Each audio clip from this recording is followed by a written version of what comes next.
ৰঙালী বিহু উদযাপন কৰি বৰ অসম গঢ়াৰ সপোন সদৌ অসম বাঙালী যুৱ ছাত্ৰ ফেডাৰেশ্যনৰ।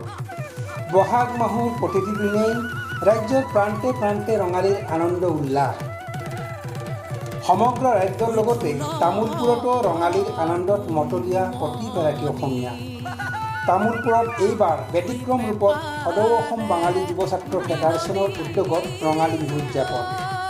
তামোলপুৰ জিলাৰ নাগৰিজুলিৰ গোৱাবাৰস্থিত গোপীনাথ বৰদলৈ উচ্চতৰ মাধ্যমিক বিদ্যালয় খেলপথাৰত সদৌ অসম বাঙালী যুৱ ছাত্ৰ ফেডাৰেশ্যন তামোলপুৰ জিলাৰ সহযোগ আৰু নাগৰিজুলি আঞ্চলিক সমিতিৰ উদ্যোগত প্ৰথম বাৰ্ষিক ৰঙালী বিহু উদযাপন।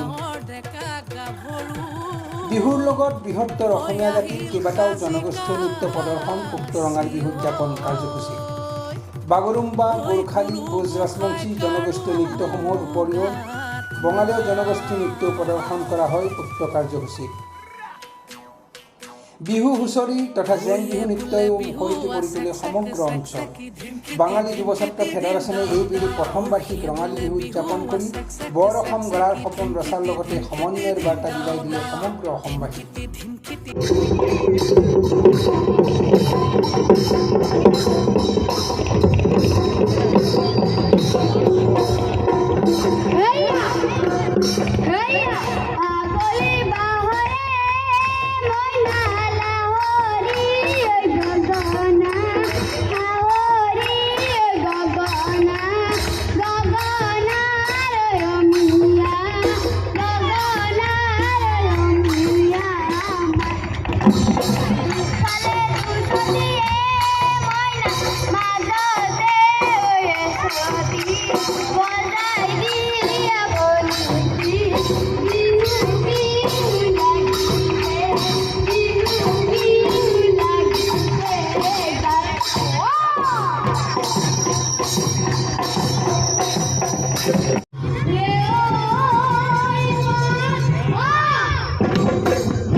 বিহু বুলি কোৱাৰ লগে লগে বিহু আমাৰ অসমৰ মান, বিহু আমাৰ অভিমান, বিহু আমাৰ স্বাভিমান।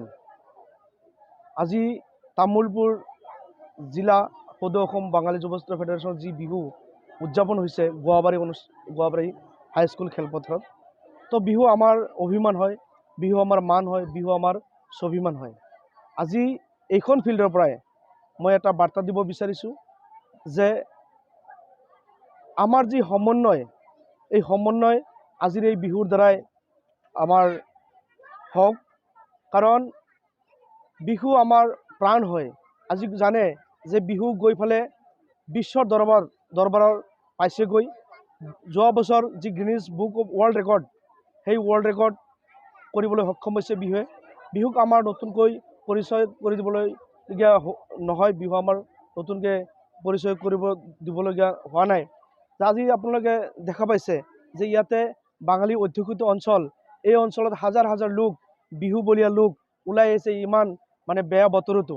তে আমি ভাবিছোঁ যে এই যে আমাৰ ভিতৰত যে কিছু সংখ্যক লোক আছে যে মানে আমাৰ বঙালী অসমীয়া এই যে মাজত যে একটা কনফ্লিক্ট লগাই থাকে, যে কয় যে বঙালী মানুহে মানে আমাৰ সংস্কৃতি লোৱা নাই, এইটো এটা ভুল ধাৰণা। আজি চাওক ইয়াতে হাজাৰ হাজাৰ লোক আহিছে, ইয়াতো মেক্সিমাম লোক হিন্দু বঙালী মানুহ, তেওঁলোকে বিহুৰ ইমান বেয়া বতৰো তেওঁলোক ওলাই আহিছে।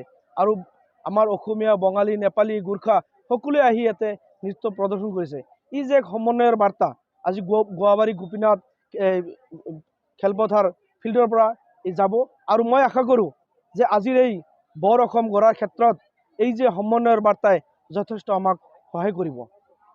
প্ৰথমবাৰৰ বাবে আমি সদৌ অসম বঙালী যুৱ ছাত্ৰ ফেডাৰেশ্যনে নাগৰিজুলিয়াই গোৱাবাৰীত আমি বিহু উদযাপন কৰিছোঁ। আৰু এই বিহু উদযাপনৰ উদ্দেশ্য যে আমি অসমত বিভিন্ন জাতি জনগোষ্ঠীৰ লগত যাতে সমন্বয়ৰ বাৰ্তা আমি এই গোৱাবাৰী অঞ্চলৰ পৰা প্ৰেৰণ কৰিব পাৰোঁ। আৰু এই বিহু আমাৰ গৌৰৱ, বিহু আমাৰ মান, সেইবাবে বিহু আহিলে আমাৰ মনটো অলপ মানে নাচু নাচু লাগি থাকে। এই সদৌ অসম বঙালী যুৱ ছাত্ৰ ফেডাৰেশ্যনৰ পৰা আমি গোটেই অসমবাসীক আমি নৱবৰ্ষ ও ৰঙালী বিহুৰ শুভেচ্ছা জনাইছোঁ। আৰু যাতে আমি সকলো জাতি জনগোষ্ঠীৰ লগত একত্ৰিতভাৱে গড় অসম গঢ়াৰ যি পৰিকল্পনা, সেই গড় অসম গঢ়াত যাতে আমিও সমভাগী হ'ব পাৰোঁ। আৰু এই মঞ্চৰ পৰাই আমি গোটেই অসমত আমি সদৌ অসম বঙালী যুৱ ছাত্ৰ ফেডাৰেশ্যনে যাতে অনাগত দিনত বিহু উদযাপন কৰে, সেয়ে মই আহ্বান জনাইছোঁ।